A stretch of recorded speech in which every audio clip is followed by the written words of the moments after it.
إنما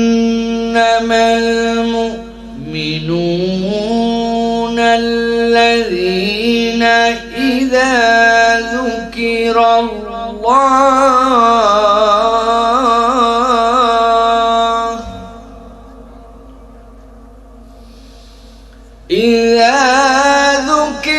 الله وجلت قلوبهم وإذا تليت عليهم آياته زادتهم إيمانا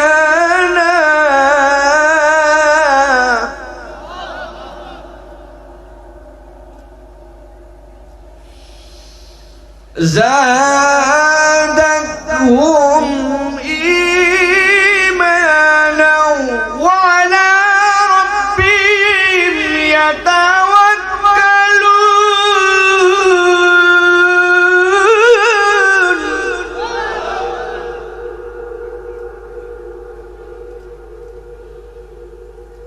الذين يقيمون الصلاة ومما رزقناهم ينفقون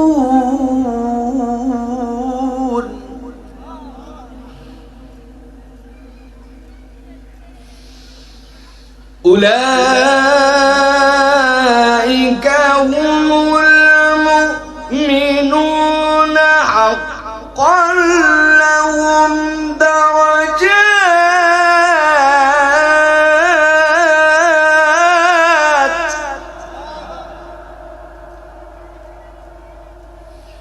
أولئك هم المؤمنون حقا لهم درجات عند ربهم ومغفرة ورزق كريم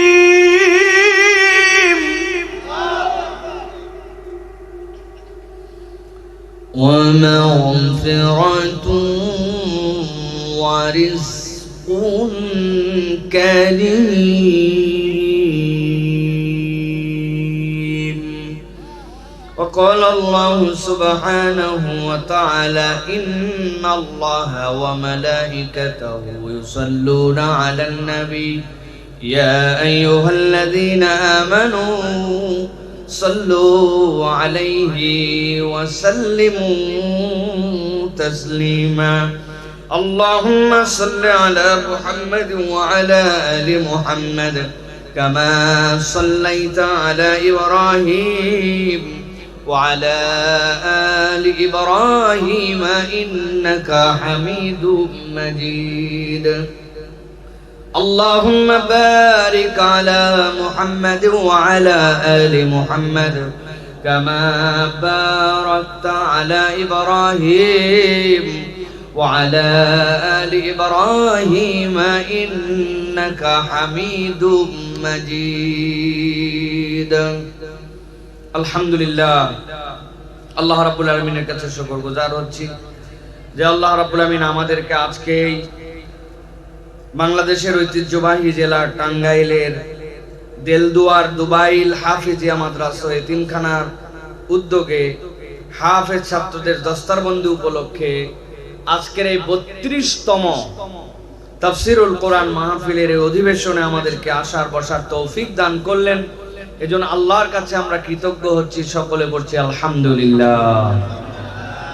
দরুদ এবং সালাম বর্ষিত হোক মানবতার মহান মুক্তির দূত আকায়ে নামদার তাজদারে মদিনা আপনার আমার প্রিয় রাসূল জনাবে মুহাম্মদুর রাসূলুল্লাহ সাল্লাল্লাহু আলাইহি ওয়াসাল্লামের প্রতি। আজকের এই মুবারক মাজলিসের সম্মানিত সভাপতি আলহাজ কাজী নজরুল ইসলাম সাহেব, সম্মানিত আলোচক বৃন্দ হাফেজ কারি মাওলানা আব্দুল মালিক ধলেশ্বরী, আপনাদের আজকে প্রধান মেহমান হিসেবে কথা শোনাবেন ইতিমধ্যেই যিনি আপনাদের প্রতিষ্ঠানে শুভাগমন করেছেন, আমাদের অত্যন্ত প্রিয় ভাই, মহব্বতের ভাই হযরত মাওলানা হাফেজ কারি সোয়াইব আহমেদ আশরাফি হবিগঞ্জ, তিনি আপনাদের কাছে কথা শোনাবেন ইনশাআল্লাহ। মঞ্চে উপবিষ্ট বিভিন্ন পর্যায়ের গণ্যমান্য ব্যক্তিবর্গরা, আমার সামনে উপবিষ্ট সম্মানিত মুরব্বিয়ানে কেরাম, প্রিয় তরুণ যুবকেরা, স্নেহের ছোটরা, আলাদা প্যান্ডেল থেকে শুনছেন মা এবং বোনেরা, সবাইকে একবার সালাম দিয়েছি। আরো একবার আপনাদের কাছে দোয়া পাওয়া এবং করার আশায় সালাম নিবেদন করি। আসসালামু আলাইকুম ওয়া রাহমাতুল্লাহ। আপনারা ভালো আছেন ভাই? আপনাদের কি মন ভালো আছে ভাই? শরীর, পেটের অবস্থা? পেট ভালো, তার মানে খাওয়া দাওয়া করছেন আপনারা? তো যদি আপনারা খাওয়া দাওয়া করেন, মন ভালো, শরীর ভালো, পেট ভালো, আবহাওয়া ভালো, তাইলে সালামটাও আরেকটু সুন্দর করে আন্তরিকতার সাথে যদি আমরা দেই, সকলেই দোয়া নিলাম এবং দোয়া করলাম, এই নিয়তে একটা সুন্দর করে সালাম দেওয়া যাবে না ভাই? ইনশাআল্লাহ। দেখি না আপনারা কেমন করে সালামের উত্তরটুকু দেন। একটু আন্তরিকভাবে, চিৎকার করতে হবে না, কিন্তু আপনার দিল থেকে আসতে হবে। আসসালামু আলাইকুম ওয়া রাহমাতুল্লাহ। মাশাআল্লাহ, কি চমৎকার উত্তর আপনারা দিয়েছেন। আমি আপনাদের এই দুবাই এবং এই অঞ্চলে নতুন ছেলে না, বহুদিন ধরে আপনাদের এখানে আমি কথাবার্তা বলি। এই মাদ্রাসার আশেপাশে অনেক জায়গায় আপনাদের সাথে আমার কম বেশি দেখা হয়েছে। জীবনের প্রথম আমার ওয়াজ শুনতেছেন এরকম যারা আছেন একটু হাত তুলেন তো ভাই। এর আগে কোনোদিন শুনেন নাই, এটাই ফার্স্ট জীবনে। দেখছেন হাত কয়টা উঠছে? হাত নামান প্রিয় ভাইয়েরা। বাকিদের সাথে আমার তাহলে দেখা হয়, কথাবার্তা শোনা হয়। সেই হিসাবে আপনাদের কাছে আমি পুরাতন মানুষ, আমি আমার একটা প্যাটার্নে কথা বলি, একটা ধরনে কথা বলি, সাধ্যের মধ্যে কিছু পড়ালেখা করে আপনাদের কাছে বলার জন্য চেষ্টা করি। আজকে তারই ধারাবাহিকতায় আপনাদের কাছে আমি কিছু কথা রাখবো।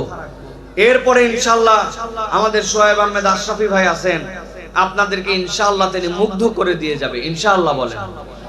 প্রিয় ভাইয়েরা, এই যে আমরা কোরআন শোনার জন্য এই যে কষ্ট করে আসলাম, বসলাম, মাটির বিছানা গ্রহণ করে নিলাম, নিজেদের সময়কে বাদ দিলাম।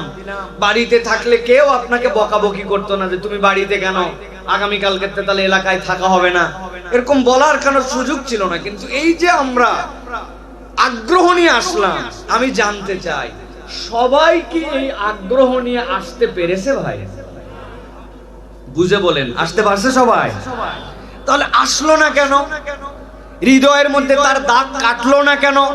এরকম কি ব্যাপার যে দুনিয়ার সব এলেন তার জানা হয়ে গেছে, অথবা আমি অগ্রিম ঘোষণা দিয়ে আসছি যে আমি যেই সাবজেক্টে কথা বলবো এটা এর মুখস্থ? বিষয় কি এরকম না। কিন্তু তারপরেও সবাই আসলো না কেন? সবার দিলে দাগ কাটলো না কেন? এইটা কিন্তু জিজ্ঞাসা করা দরকার আছে, আমি মনে করি। কেন দরকার আছে? আমি আপনাদের কাছে একটা ছোট্ট উদাহরণ দেই। আপনাদের এই টাঙ্গাইল এই অঞ্চলে মাটির মধ্যে চুলা বানায়, এরকম কি আছে ভাই? মাটিতে চুলা ফেলে আছে ভাই? আমাদের এলাকায় আছে, একটা মুখ থাকে যে দিক দিয়ে আগুন দেয়, আর তিন দিক দিয়া, দুই দিক দিয়া হাড়ি বসানো যায়, এরকম তিন মুখের চুলা বানায়, দুই মুখের চুলা বানায়। আপনাদের এলাকায় আছে ভাই? এখন যেই তিন মুখের চুলা, এই চুলাটা উপর দিয়া তাল পাতা দিয়া, টিন দিয়া ঢাকায় রাখছে। কিন্তু আগের রাত্রে একটা বেকায়দা বৃষ্টি হওয়া হয়েছে, বাতাসে একবার বৃষ্টির এদিকে নিয়ে গেছে, একবার ওইদিকে নিয়ে গেছে। আরে পাথারা বৃষ্টি, একবারে হারারাইট, আপনাদের টাঙ্গাইলের ভাষায়, ঠিক না ভাই?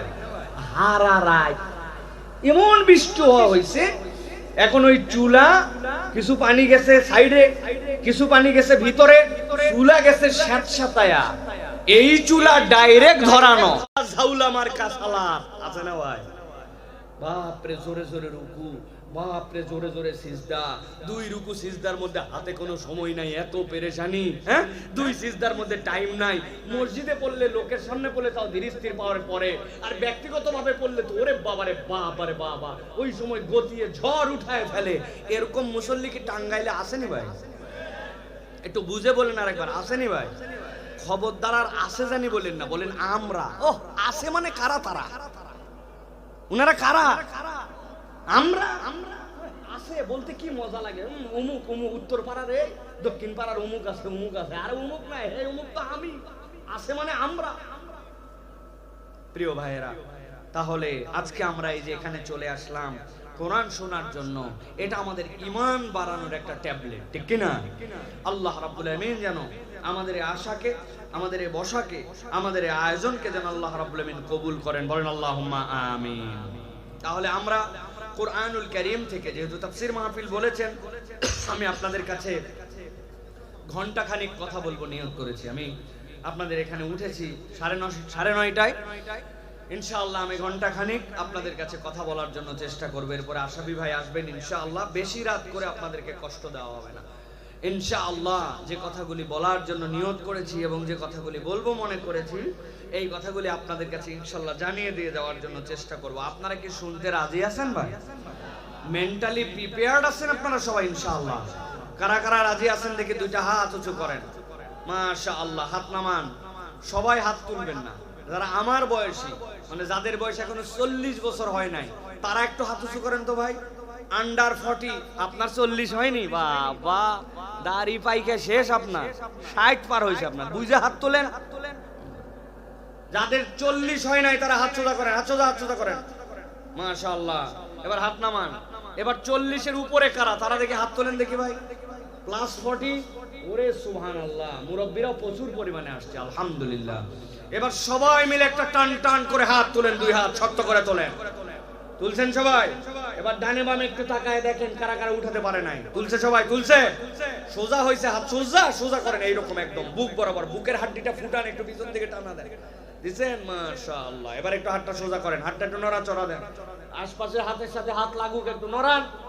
এই বাচ্চারা, মুরব্বি হাত তোলে নাই কেন? এই যে নারকেল গাছের গোড়ায় কি ব্যাপার? সোজা করেন, হাত সোজা করেন। মাশাআল্লাহ, শক্ত করেন, শক্ত। এবার গলাটা একটু পরিষ্কার দেন, ভালো কইরা রে ভাই। শক্ত করে হাত সোজা করেন। এবার বুক বরাবর নেন, এই বরাবর। আমি এবার লিল্লাহে তাকবীর বলবো, আপনার আসমান জমিন ফাটায়া একটা তাকবীর দিয়ে জানাতে হবে যে আমাদের প্যান্ডেলে আল্লাহর রহমতে আর কোনো লোক নাই। কিছু লোক বাইরে ঘোরাফেরা করতেছে আর মনে করতে যাও আজ মাইকে দূরে দূরে হচ্ছে, ভিতরে মনে লোক নাই, আর ভিতরে বসার জায়গা নাই। ওদেরকে একটু জানাতে হবে, পারবেন ইনশাআল্লাহ? আর নতুন করে কোনো লোকজন এদিকে ঢুকতে না পারে, ছেলেরা গার্ড দিবে, কোনো লোক এদিকে ঢুকবে না। ওয়াজে কয়জনই শুনবে, ঠিক কি না? ওরা জম্মের মতো চানাচুর খা আর জম্মের মতো চটপটি খাওয়ারা জীবনে খায় না এগুলা, ঠিক কি না? খা, তোরা খা, যত পারিস খা। আজকে বদদুয়া করা হবে ওদের জন্য ইনশাআল্লাহ। রেডি হন। তো ওয়াজ হয় আর তুমি আসো না, মাঠের মধ্যে নেমে বিড়ি খায়। 4-5 বন্ধু মিলে গোল। আমি চিন্তা করলাম ভিতর দিয়ে ধোঁয়া উঠে কেমনে রে, নিচ দিয়ে পানি পড়ে, দিয়ে উপর দিয়ে ধোঁয়া ওঠে, দাঁড়ায় আমতে মুখ দিয়ে টানে। কি মোটর চালু করছে চিন্তা করছে মুসলমানের ছেলে। আয় হায়, আল্লাহু আকবার। রেডি সবাই? হাত রেডি?